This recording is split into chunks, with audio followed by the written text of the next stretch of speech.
Hey everybody, welcome to The Real on Real Estate. I'm Taylor Johnson. I'm here with my dad, and one thing we have in common is we're both top producing realtors. Hi, I'm Matt. I'm Taylor's dad, and Taylor and I have a lot of things in common, but we also have some major differences. We live on opposite sides of the country. I'm one generation, she represents another. So if you're buying, you're selling, or just wondering, we're here to introduce you to a side of real estate that I'm certain you've never heard. So thanks for following along, and let's get into it. All right, we are back to The Real on Real Estate. Today, we are going to be talking about Realtor Red Flags, kind of a fun topic, but a serious one too, and an important one for you. We've got a special guest today who happens to be one of my best friends, Vaish. Welcome. Thank you for being here. Thanks for having me. I feel like I should be paying you guys for all the free real estate advice I've gotten to get from you over the past few months. And even just now, I'm really excited to dive into this because I know nothing about real estate. Everything I know, I've learned from Taylor and her dad, actually. So I'm really excited and grateful to be here with you and learn about Realtor Red Flags because I want to invest in property at some point soon. And now I'll feel more confident in doing that, I think.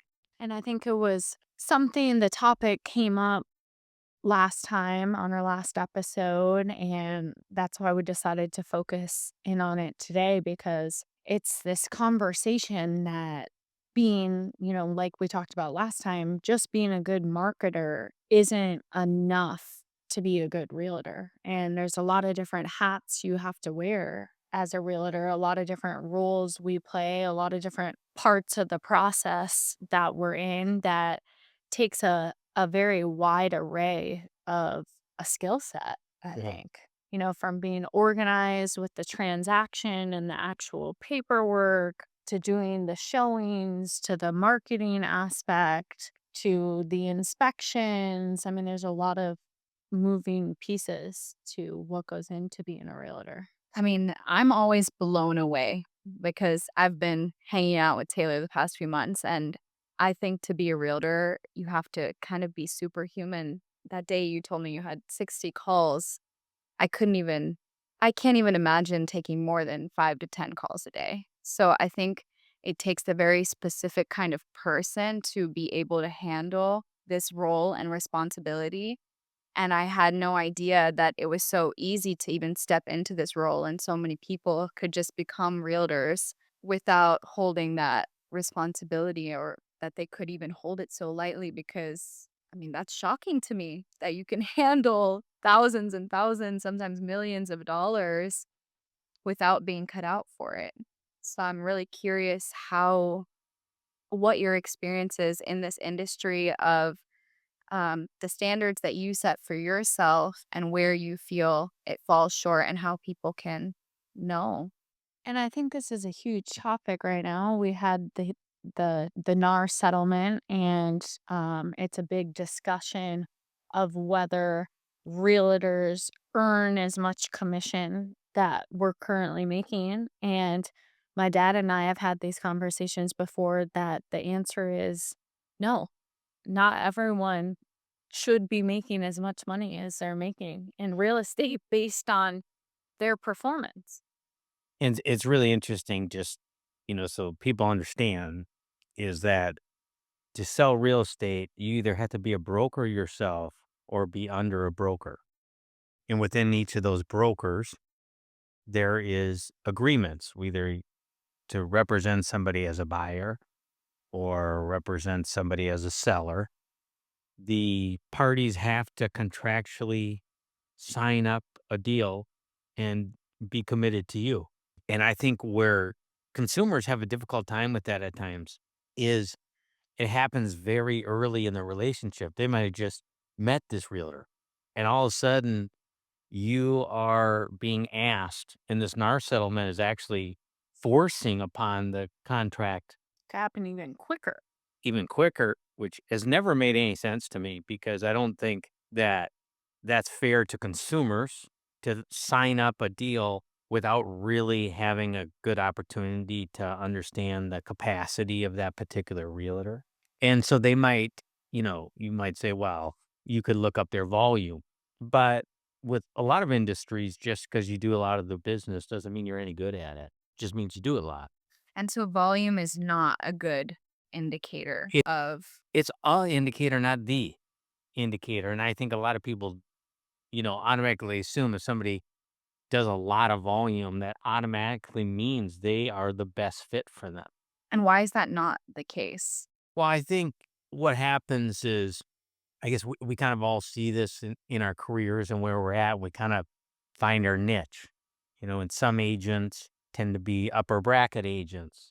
And so somebody that has a house that's far below their average sale price might end up getting a disservice from that agent because the agent isn't going to have the capacity to give the amount of time needed to support that person because they're gonna we get paid as a percentage. So if my average sale price is around $1.5 million. And if somebody comes in and has a $250,000 house to sell, it's their most important asset. Yet there sets a cap on the most that I can make. And so the only reason I would do that is because of a relationship, not because of the economic benefit to me, because I'm better off spending my time on properties that are 1.5 million than I am at 250,000. I don't do a lot of units because my sale price is high. And when I say not a lot of units compared to some people. So, I might do 20 or 30,000 or 20 or 30 units Properties. properties a year, but my average sale price is high. Whereas some agent system is they do they might have a 400 or less average sale price, but they might do 50, 100 units on their team. So when they're handling more, does that affect how much time that must affect how much time they're able to give to each person? Do you feel like it reduces the quality or is that not the case? Well, Depends on the agent, probably. And I think another thing that I've seen is someone might have a huge production, where they're doing even 60 million a year, which you really can't do, at least in our markets, on your own. Typically, someone doing that kind of production is probably a part of a team. And so the person you're hiring at that production might not be the person that's helping you through the transaction at all because they have a transaction coordinator. They might have another agent working underneath them that is handling all the parts of the transactions. And the person that built this team might be more hands off now, which I respect that. It's a business model, but you might not be getting the experience that you should from them because they're taking a step back and other people are running that business now for them. So they have a huge, volume that they can show, but are they the ones holding your hand through the process from start to beginning? And do you want to be working with multiple people throughout a transaction? Because I feel like I want to be that person from the start of the transaction to the end of the transaction. I want to be involved in every step of the process along the way so that when we're making decisions, I'm not missing any information. Hmm. I mean, I think that's it in a nutshell. I think you have one side of the industry that is team oriented. And the challenge with teams, like Taylor was saying, is there isn't a single person responsible anymore because each team member plays a role in the transaction. When one of them fails, where's kind of the oversight of the whole thing? That becomes the question. And I think my business, I used to do more units and I started getting to the point where I was losing intimacy with every single one. And so I made a conscious effort to reduce the amount of listings that I had because I was starting to not feel good about myself. And one of the ways I judge it, an agent calls me, I'm driving down the road, I answer, pick up the phone, and they start asking me about one of my listings. Do I know everything that they're asking? I should be.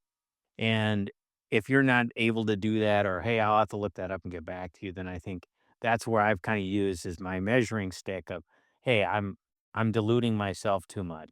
I'm not doing a service because when that agent calls, it's the first opportunity to sell for my clients and say, oh yeah, it has this many bedrooms. Yes, there's a master bedroom. This is the updates that they've done. And so to be prepared on the fly to do that is something I've committed myself to being able to do.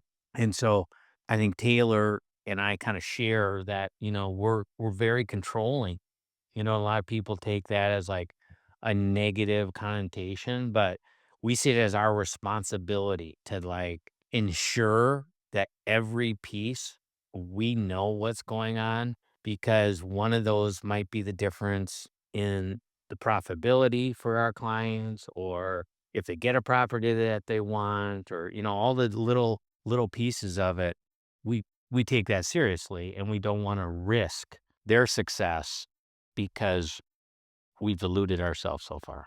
So, if I was buying my first home right now, what is it that I would have to look for in my realtor? What would the red flags and the green flags be? Well, one that stands out to me of a red flag is the realtor that says they don't work weekends. I mean, that is I just think that's absurd, or for that matter, after 5 PM. The realtor that says they don't work after 5 or the weekends, which it can be difficult to have boundaries in this industry because we are 1099 and stuff comes up unexpectedly, sometimes at terrible timing, sometimes at 6 AM, sometimes you're up till midnight negotiating a deal. So this is not to take away from boundaries, but the truth is, as a realtor, you have to be working when somebody needs you. And that's going to be after 5 PM. And it's sure as hell going to be on weekends very often because that's when most of the population is off of work, so you as a buyer. So I would say that's a big red flag. Like another red flag, that's an interesting one, Taylor, because I mean, it's so preposterous, you know. But I have had that made me think about it. I was calling a realtor, and his voicemail said, "If you're calling on a weekend, I'll get back to you on the next business day." I've seen that before too. I just thought, I don't know how that possibly works. The other thing is realtors that are very focused on telling you their average days on market to sell. And so some realtors use the approach that the faster you sell it, the more you get. And so therefore what happens is they're showing their value to consumers when they go to sell something of how quickly they sell. And so it's interesting because those numbers can be manipulated in the system too. You can receive an offer and take the house off the market so the clock stops to help improve your numbers. And why I think it's a red flag is because then that means that every real estate situation is similar, that somebody needs to sell quickly. They need to get the most. Surprisingly, not everybody is looking for to get the most. Sometimes it's having the right timeline is more important than maybe getting the last, couple dollars. It might be they would like to close and be able to rent the property back from the new buyers for a while until they can transition to another place. So I've never used or even paid attention to my days on market because it's not always what the seller is asking me to do. We set a collaborative strategy trying to get them to meet their goals. Sometimes that's price. Price is always a factor. I mean, no one says, "Oh, I don't care what you get for it," right? But it's always a factor, but it's not always the most important thing. So if that's a realtor's lead into why they're the best is how quickly they sell, I think that's a red flag would be for me if I was a consumer. That's really interesting because these are things I would never think are red flags. If I saw a realtor is like, I don't work on the weekends, I'd be like, fair. Eh, Yeah, I mean, same. I guess but that's not true, but I definitely work on the weekends too for my clients. And I see you work all hours of the night and internationally. And I would hope my realtor shows up for me in that way. But Yeah, it's your biggest asset. I don't feel like we really choose when we work. People always say that about realtors, like, oh, you get to pick your hours. It must be so nice. But really, I work when there's important work to be done, you know? I mean, no matter what time of day, no matter where I am in the world, no matter what I'm doing. And another red flag, I think, which I'm sure there are some good ones out there, but I think generally speaking, if you have another job, you're a part time realtor. I've never got that. I don't see how you could be an excellent realtor doing it part-time. It might be the exception to that might be in the beginning when I think a lot of people transition to becoming a realtor because it takes time typically in the beginning. But someone that's been a licensed realtor for 3 years and they're working at a restaurant or a teacher or another position, I just don't see how they're going to be able to prioritize you the way they should be able to balancing another job. What we do is full time plus some. I mean, I've seen it firsthand, so I can vouch for that for sure. And I'm so curious about when you were buying your homes, you said you had experiences with realtors that were not so great, and that's actually what made you want to become a realtor to change that. So, what did you experience when you were buying your homes? Well, because I did both buying and selling, and so I think I run into this a little bit. I mean, if I'm actively searching, even if I've enlisted a realtor, I'm doing my search too. Realtor's doing their search, but oftentimes the consumer has access to the same information I do. So when something pops up new, sometimes my clients call me before I've had a chance to look at it. Scraping that aside, because I don't think that's necessarily, we can't just sit at our desk all day and hit refresh and wait, and so we can beat our own clients to a new property that came up. I particularly saw it on the sell side, and because I took an active role in finding my own houses. I already had a background in construction, and I had remodeled on my own, so I brought my own knowledge of doing that. I didn't rely on the realtor for that. So I didn't need much from them on the buy side except to write the contracts, which at that time I wasn't doing. So then it brought me to this to the sell side, and a couple specific instances come to mind where, I asked them to do a price analysis of the house. And I look at them like, this is you're undercutting the value of this house. I don't believe it. You sound like every seller ever. Yeah. And where the problem came is when I pushed, because I also spent time getting to know those comps, and it turned out I knew more about those comps than the agent that was in front of me, because I, instead of just the superficial, here's the data, here's where the numbers fall in, I knew specifics. I started asking the agent about specifics. The agent didn't know the specifics of the houses that were the direct comps. Knowing your comps is a real thing, and if they didn't know it, you start to lose credibility. A comp is a comparable property that has sold. And that's where we get the value. Okay. And so what you're saying, it sounds like, usually you do that comp analysis in the beginning before you list the property to determine the price. But it's just as important to keep up with the comps as they're selling during the time a property is listed. And Okay. so going off of what you're saying, even while the property is listed, if you're the one telling your realtor that the house down the street closed last Friday, that might be a red flag. Your realtor should be telling you what closed last Friday down the street, or at least have knowledge of it when you bring it to their attention. Yeah, right. So is it my responsibility though to be keeping up? Like how can I what can I control and manage in this scenario if I do have a realtor that's doing that, especially with the NAR settlement now? You know what another red flag is, and it stems from what you were doing in the first place? Is if you can't trust your realtor. Because no, you shouldn't have to lift a finger, honestly. I mean, you have to get your house ready to sell.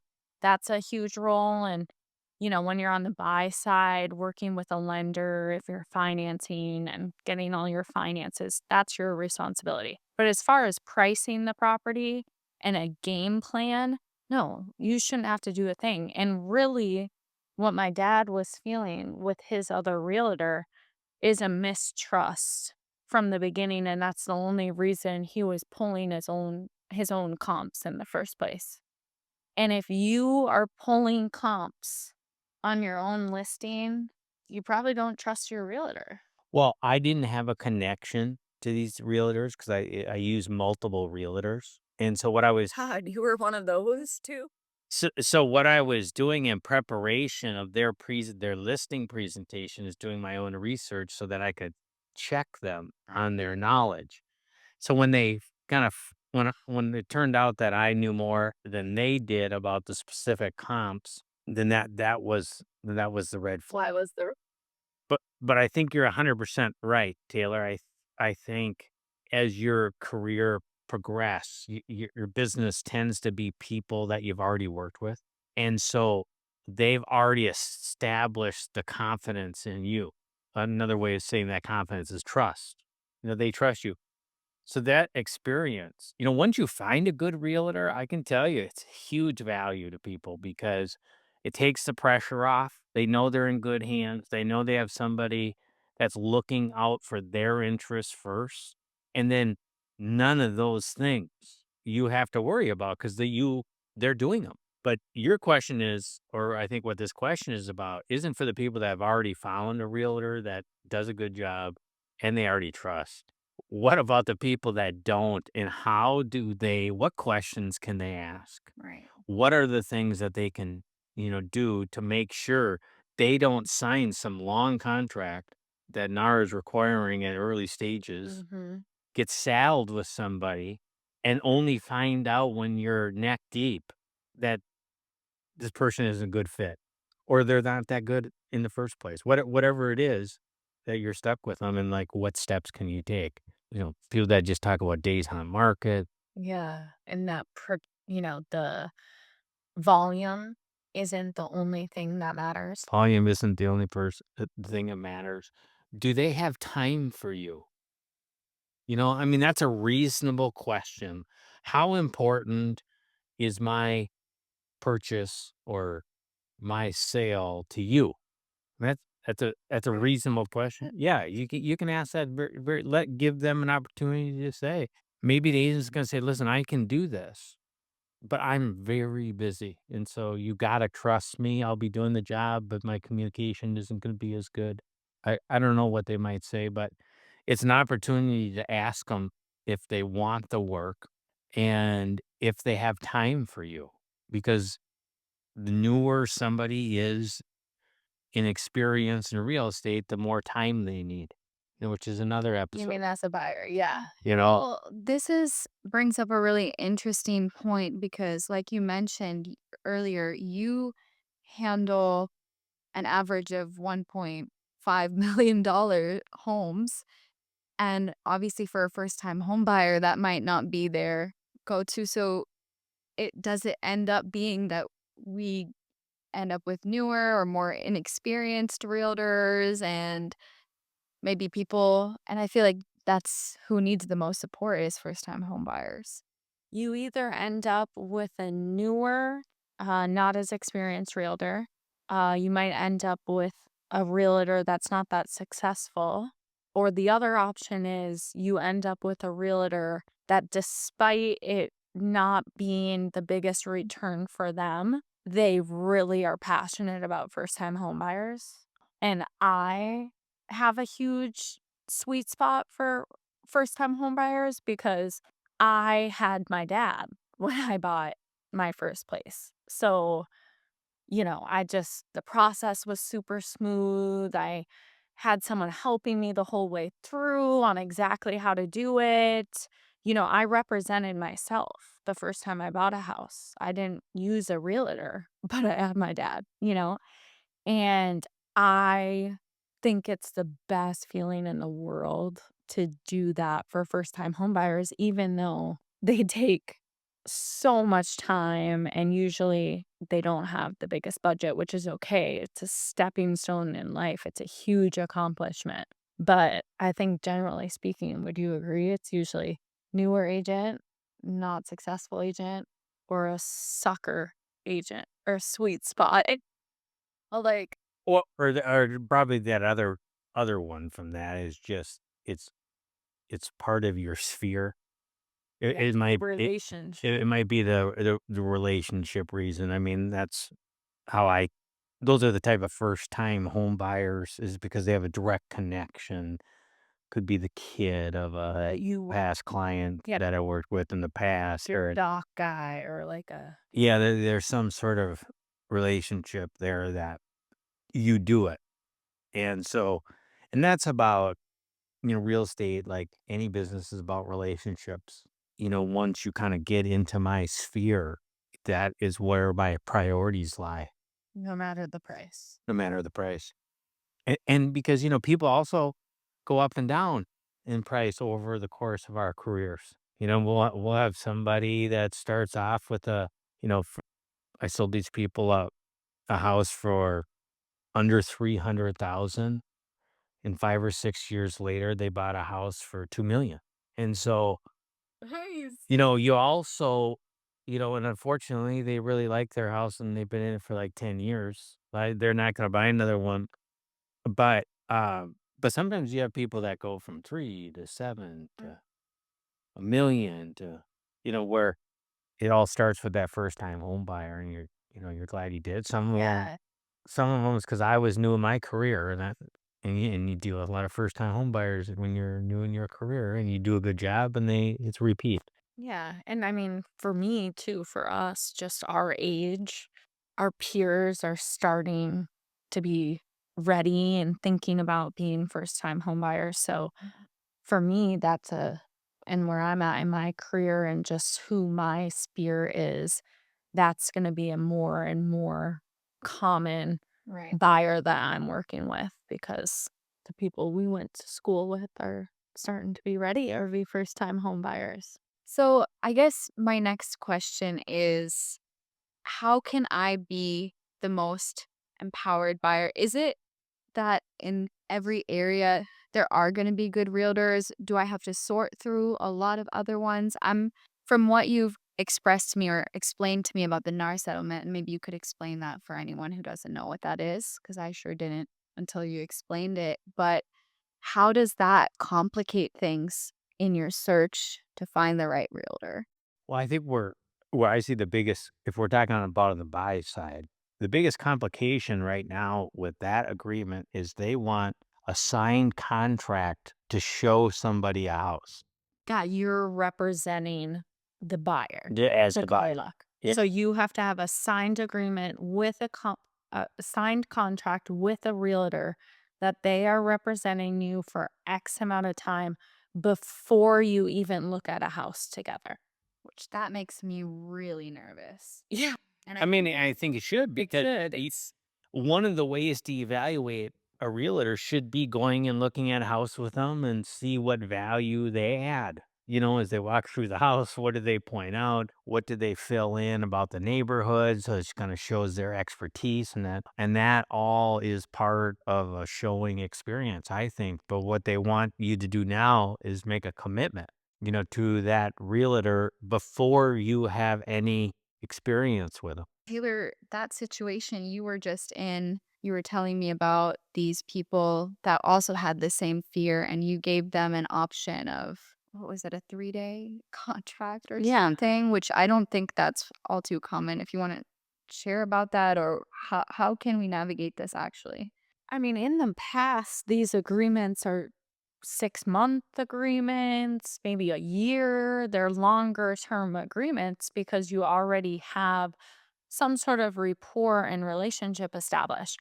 But now, as of August 17th, with the National Association of Realtors and the laws changing, requiring this to be signed before even seeing a house, I just have a lot of empathy for buyers that are concerned about that. So, yes, in that situation, I offered them a 72-hour contract to make them feel comfortable, to go look at the first house together. I didn't expect them to sign up for 6 months with me when they have not even seen me in person. And like you said, that showing experience and what value we bring, but also I think that time together just to see how that realtor makes you feel.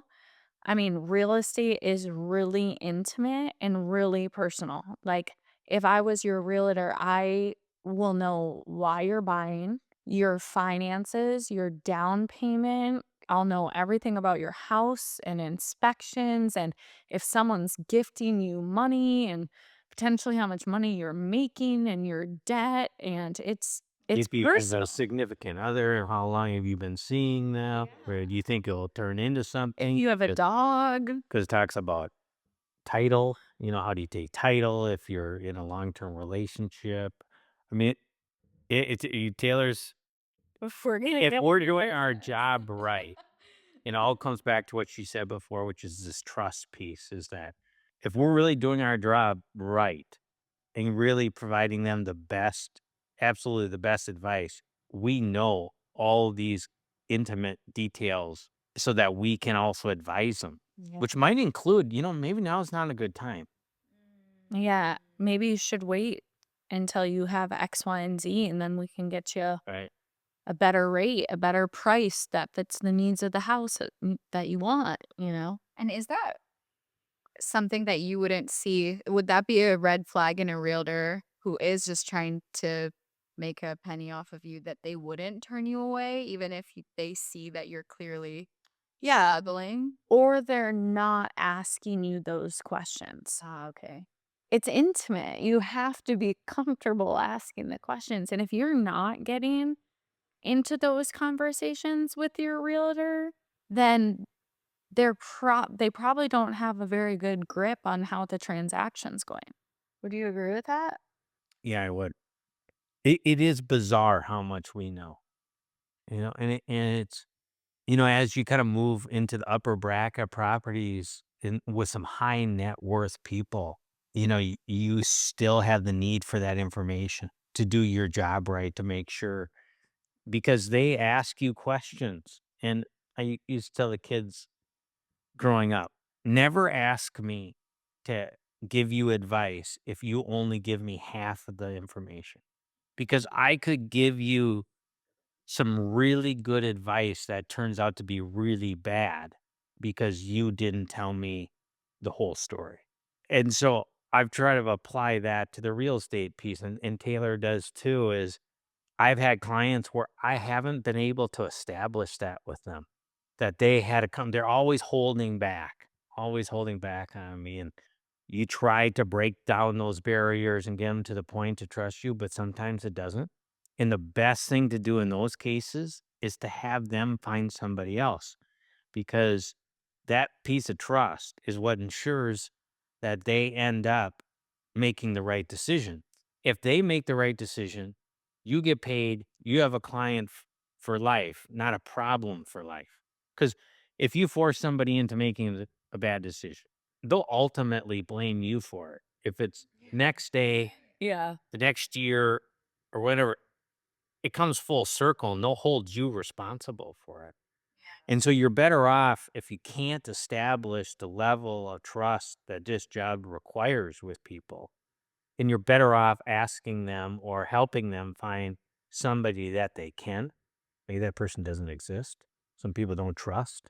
That happens too. They just have really difficult time. The NAR is not helping, in my mind. This NAR settlement is not helping trust. It's Yeah. it's addressing the visibility of maybe of how much agents are getting paid. I don't know for consumers if that was even needed clarification. I think it was pretty clear. It was just were they being overpaid and give consumers a chance to negotiate that better, I think was the idea. Mhm. But, I haven't had anyone ask me to give money back after I've done transition or transaction with them. See. Or once they see it all the way through, they're like, Mhm. I get it questioned, you know, How much? Yeah. Really? like, wow, I just Percent? sold a house for $3.4 million, and uh it was a 6% commission, and the seller, obviously a high net worth person, and thought my fees were too high. And I said, well, I tell you what, Before you sold it, but right? before I listed Yeah. even, right, this came up that he thought my fees. And I said, well, let's agree to my fee now, but I'll make a promise to you that if at the end you don't think I'm worth it, we'll renegotiate it. And it was over. And I never paid him back anything. He paid me the full amount, and And ask for a penny back. we talked about it. He even admitted, he's like, Matt, I no longer wonder why you earn as much as you did on a house of my size after seeing all the things that you do. NAR's settlement doesn't really address that, because one of the problems in real estate, we know it as realtors, Taylor and I, we don't know how big of an undertaking every buyer and every lister is until we get into it. Yeah. Yeah, so that must be such a challenge for you guys as well on the Yeah, but that's why I like what my dad does of, you start with the highest percentage of commission, that 6% or whatever is typical for your guys' market, and let that be something that can be negotiated, because sometimes you have really easy Right. transactions too. Sometimes, you have deals that just they go quick, they go smooth, everybody's happy. It was just an easy breezy one. And I've given money back. Exactly. I mean, I You have have those that. and say, Yeah. I didn't have this cost and this expense, and I'm going to share that with you. That I want to earn what I make.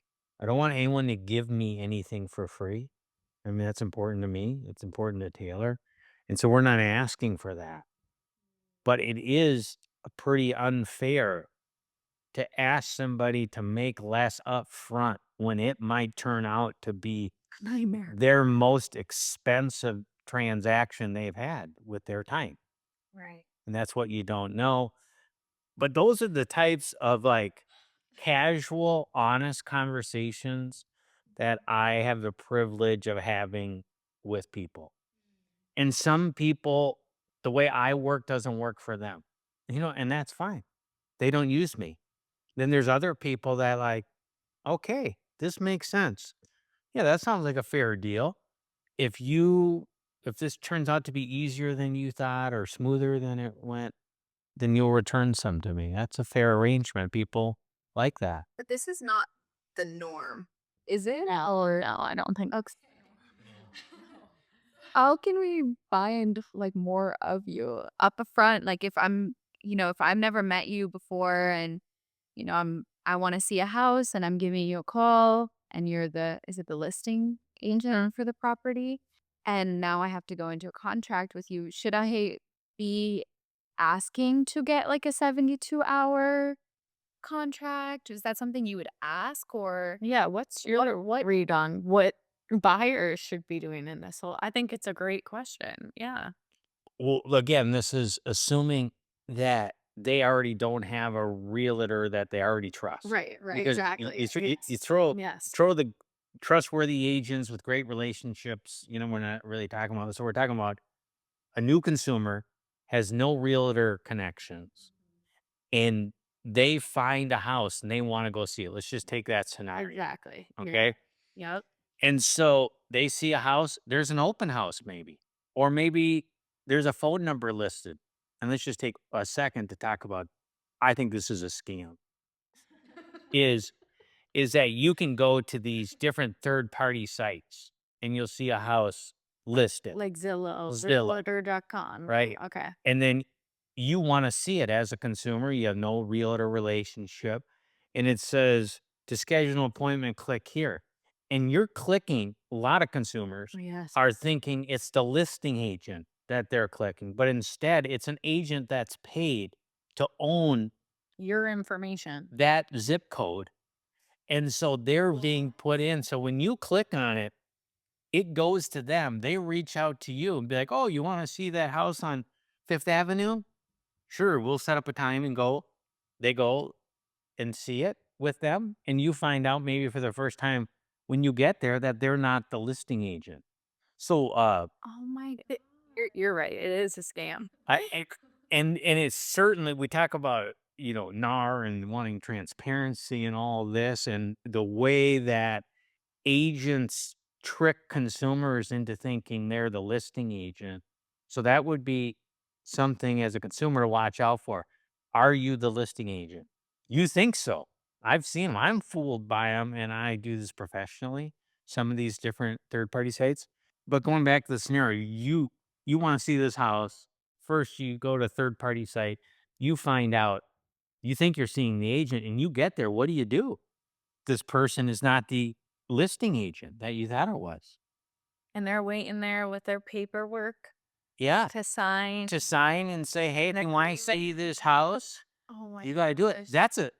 That's a very awkward scenario because you as a consumer are interested in the house and No. you're like, "I want to see it," and I'm here and I set up the time and I brought my mom and dad and or whatever the scenario is.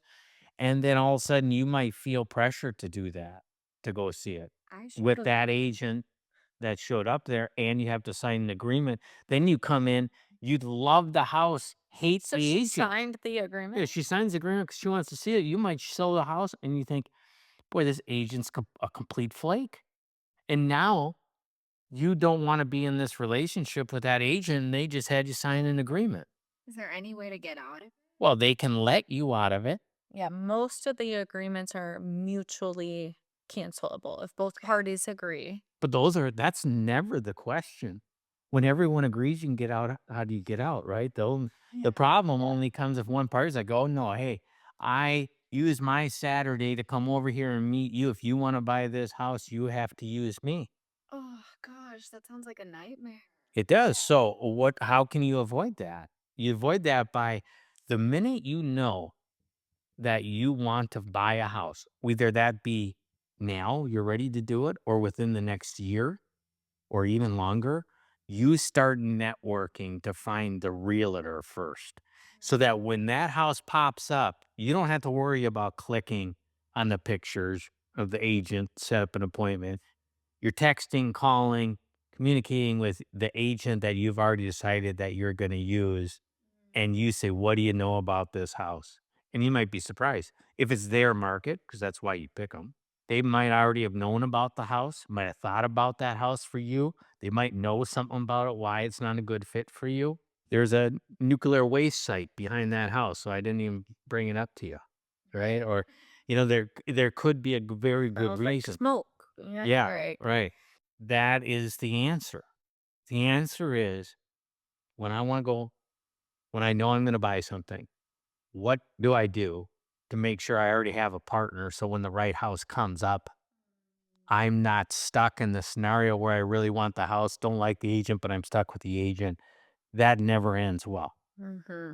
That's super good advice because I am positive that if I didn't know Oh, you would be clicking like get right on that, make an appointment. and so many people do. I mean, there are so many agents that their entire business is built off that mistake by consumers. Opportunity. Opportunity. Yeah. Yeah. I mean, they're taking advantage of that.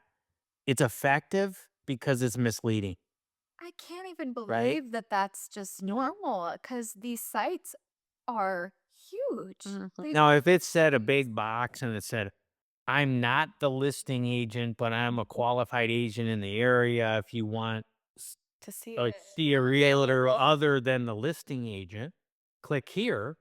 Completely different scenario. And the listing agent, just for clarification, a listing agent typically is also listed on those sites, but not in the big box, Not like here for an appointment. not featured.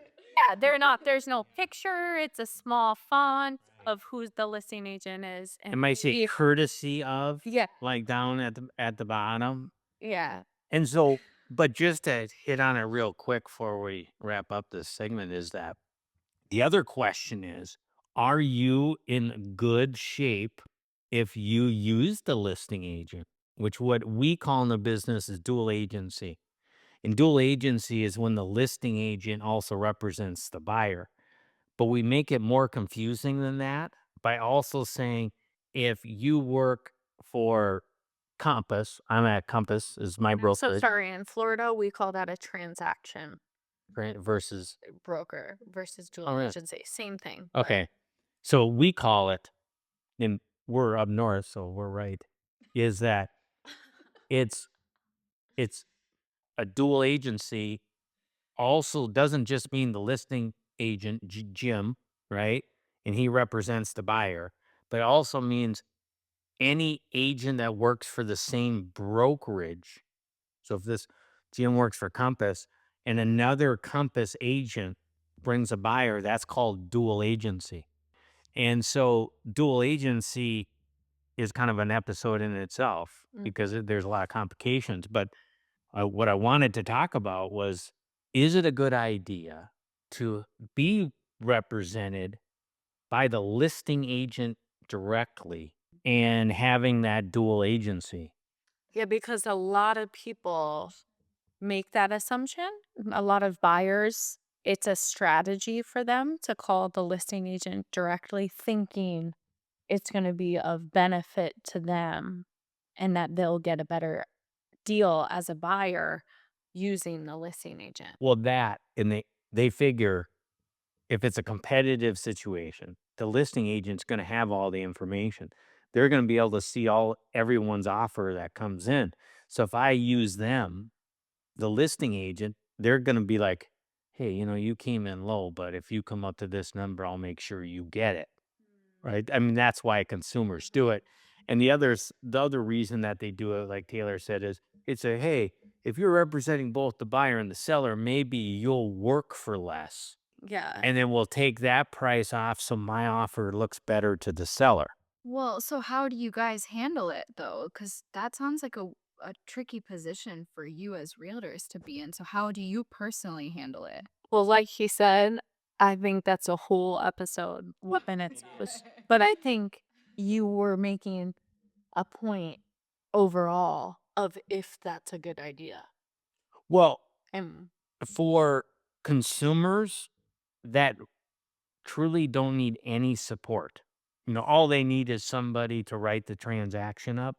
They don't need advice on how much to offer, inspection items, the neighborhood, any of the obvious. If all they need is somebody to just literally write up the agreement, then that's a very good scenario because those things can be true. They do have the most access to the information.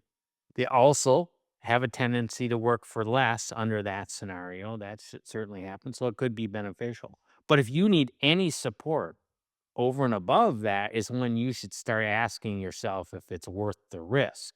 Because every time you go without that expertise, you're introducing another level of risk. And how much of that are you willing to take?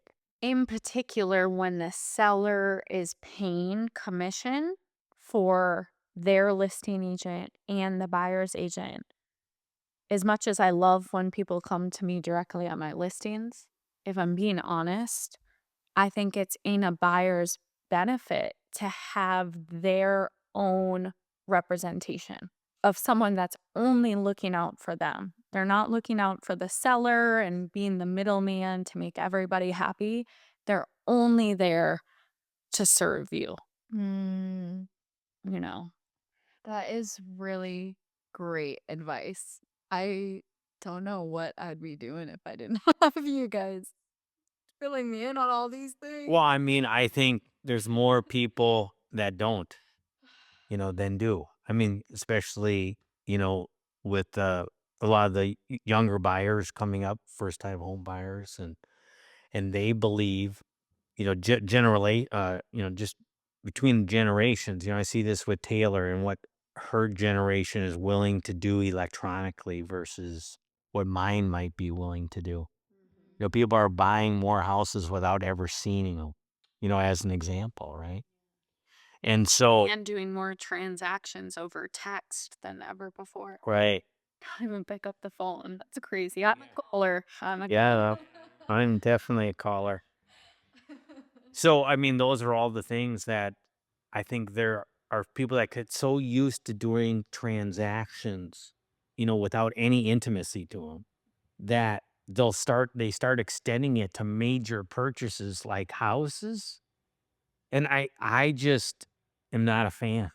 I think there has to be like some limits of what you're willing to do without really getting expertise. Thing that I've learned most about first time home buyers, if they get that first house they buy wrong, it affects their life for a very long time. We've tried to get people out of bad situations that they put themselves in. Kind of heartbreaking, actually, which is why I think this conversation is really important to, because we're talking about it contextually of, oh, this is what to look out for, but it's like when you don't look out for it or you don't see it and you You make don't a even know mistake, what out to right, to look out for. look out for, you just have no idea. I mean, coming from me, and I thought the title company was sewage and water. Yeah. Turns out it's the lawyer stuff. I mean, Nice. Important part. it's really important, and but that's we're not taught this in school. Nobody No. taught me any of these things. So I'm definitely learning it on the go. And I am the kind of person who does trust fairly easily. And yes, I follow my intuition to a certain degree. But if I have a realtor in front of me that's a good talker and really good at making me think that they're doing a good job, and like, for example, telling me the number of their days to market, and I would be like, "Oh, okay, that sounds good, right?" So, and I think a lot of people are like that, and I'm very intelligent. I'm not a dumb person, so it's just a challenging market, and Yeah, it's just not knowing what you don't know. exactly, exactly. So this is really illuminating. And there's a lot of green flags to look for too, but the red flags are just more fun to talk about. Yeah, well, those are the ones that cause the problem, right? So, but that being said, right?